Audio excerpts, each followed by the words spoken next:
Magandang araw, magandang hapon at magandang gabi. Ito, breaking news po tayo. Anong oras na po dito sa Pilipinas? Gabi. Madaling araw at kapapasok lang po nitong balita na ito. Kaya kahit na tayo po ay kailangan magpahinga dahil meron pa po tayong clean up drive bukas ng maaga dyan sa Maynila. Pero nakatanggap po tayo ng mensahe na itong si Attorney Lopez o si Yusek Lopez na pinakulong ng Kamara gamit ang isang convicted child abuser na si Castro ay kukuhanin, pwersahin, sasama or hindi dadalihin sa Women's Correctional. Grabe, ganyan na po. Kaya po, ikalat po natin itong video na ito ha. Huwag pong kakalimutan. Doon sa mga hindi ko pa po subscriber, subscribe po kayo Coach Oli News PH at i-like nyo po agad itong video na ito. Kanina po galing tayo sa SMNI at ginawa natin ang ating programa. Ang sabi ko po doon ay tayo ay maging mapagmatsyag kasi maraming magaganap ngayong weekend. At alam natin na talagang meron talagang sakim sa kapangyarihan. Hindi ko alam kung ano na ang pumasok sa utak nila, ano na ang pumasok sa kanilang kaluluwa, parang sila ay nalulunod na sa kapangyarihan. Ngayon, eto naman, Torres style, talaga po, sinabi natin kanina yan, talaga may pagkakahambing ang mga hakbang ni Torre at itong si Martin. Eto naman ngayon, isang truck, di umano, ito ay post ng isang kilalang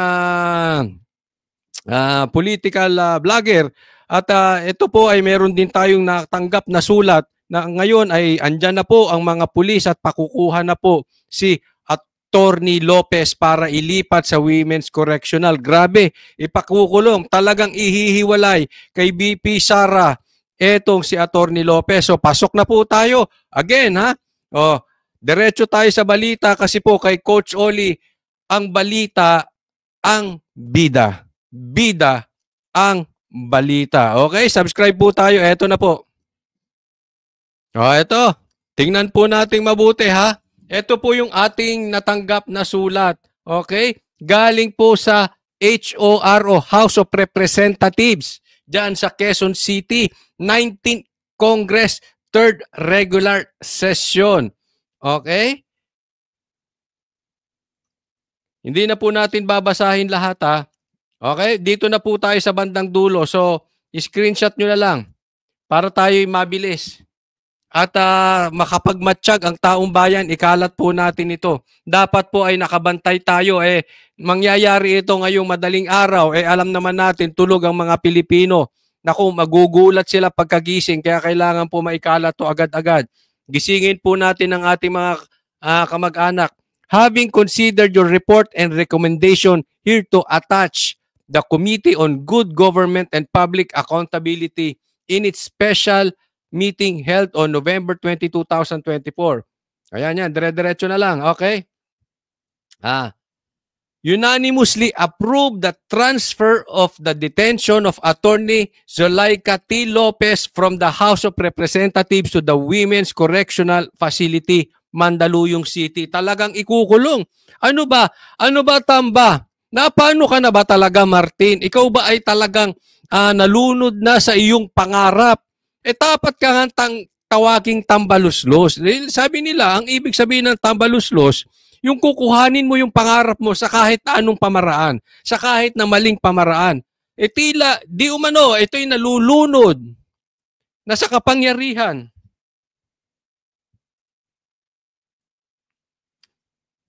Saglit may tumatawag. Diyan lang po tayo.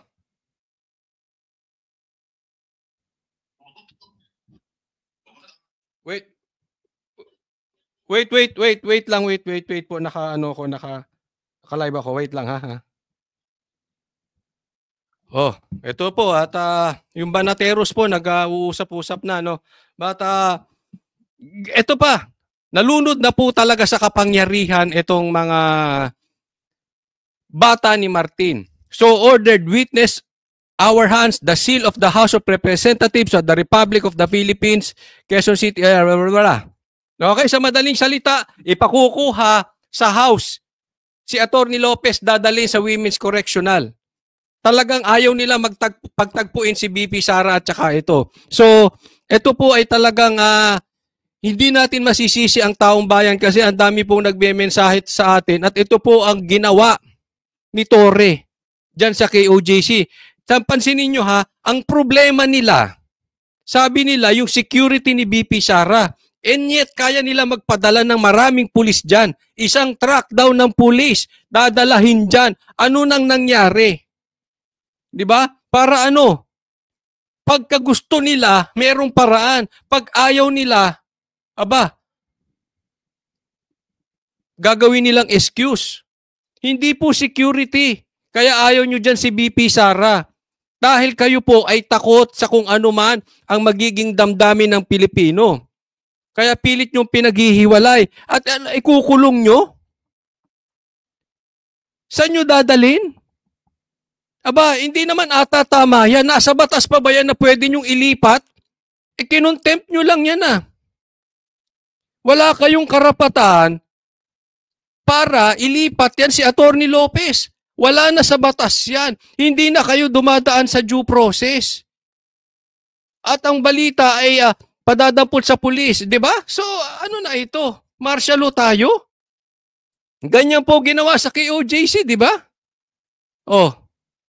Pipilitin.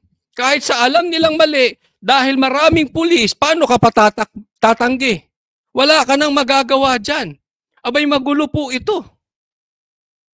Wag po kayong magagalit kung sumama ang loob ng taong bayan at sila ay magpunta sa kalsada. Dahil kasalanan nyo po Kayo po ang may kasalanan. Kayo po ang gumagawa ng kalokohan. Anong gusto nyo ba yung taong bayan? Sige, ilipat nyo. Gamitin nyo lahat ng pulis kahit na sinasabi nyo wala kayong security para kay BP Sara. Sige, ilipat nyo kahit wala sa batas. Oo na lang kami ng oo sa gusto ni Martin. Ganun ba ang kalakaran ngayon? Oo na lang kami ng oo? Hindi nyo pwedeng sisiyan. You cannot blame the people kung sila'y magalit sa gagawin nyo yan. Hindi na biro ito. Yan po ay posible. Hindi po ako nagtatawag ng gulo. Pero hindi rin natin pwedeng awatin ng taong bayan kung sila'y manggugulo. Hindi na kasi biro ito. Talagang gagamit pa kayo ng puwersa. Ito, pakita ko sa inyo tong post na ito Saglit lang. Ito. Tingnan ninyo. Ito ay pinost ni Mark Anthony Lopez. Batasan update. A truckload of PNP personnel arrived with an apparent order to facilitate transfer of Attorney Zulaika Lopez from her detention area to the Women's Correctional. Wala po sa batas yan. Anong kasalanan ng tao? May criminal ba siyang ginawa? Padadampot nyo sa pulis? Persahan yan. Hindi po kasi po pwedeng hindi yan persahan.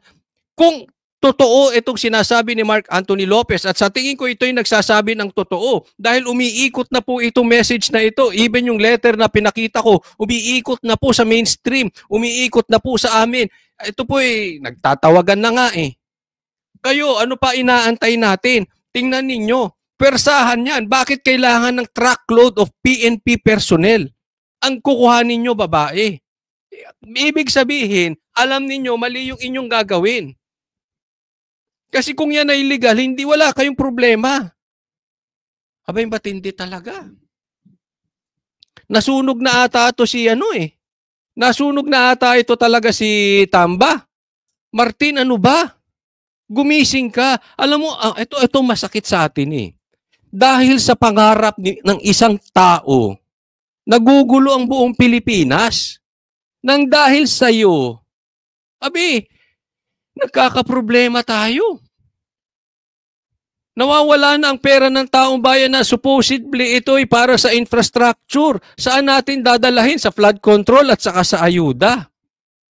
Dahil sa pangarap ng iisang tao na hindi niya kayang gawin at hindi niya kayang lumaban ng patas. Alam mo, maging mapagmatsyag tayo This weekend is very crucial. Wala po akong sinasabi na gagawin ninyo. Pero tayo ay maghakbang kasi baka mamaya magalit ang gobyerno sa atin. Hindi po. Wala naman akong kapangyarihan para utusan ng taong bayan. Meron po silang sariling pag-iisip. Meron po silang sariling damdamin. At pag yan ay talagang sumabog na ang kanilang damdamin, saan pa pupunta yan? Dahil naaapi na. Hindi na. Martial law po ang tawag kapag hindi na nare-respeto ang due process. Pag nalalabag na ang batas. Ang tanong ko kaya, kailan tayo ipagtatanggol ng AFP sa pagsugpo sa mga bumabastos ng due process at sa nag-aabuso sa kapangyarihan? Ay, hindi ko alam. But we are waiting. As of now, as of the making of this video, we are still waiting for the reply of PRRD and BP Sara.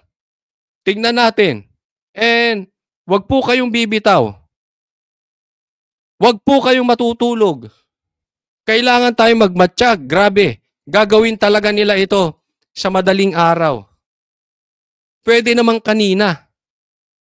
Oh. Ngayon, tulog na ang mga Pilipino. Kaya sa makakapanood ng video na ito, i-share nyo po. Gisingin po ninyo yung inyong mga kamag-anak. Hindi na biro itong nangyayari sa atin.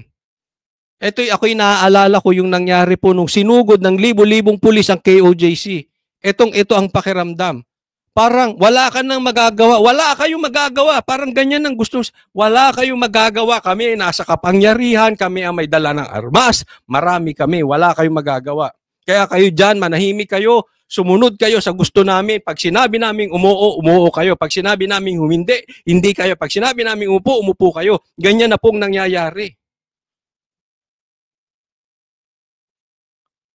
Napaka-disrespectful nitong mga taong to.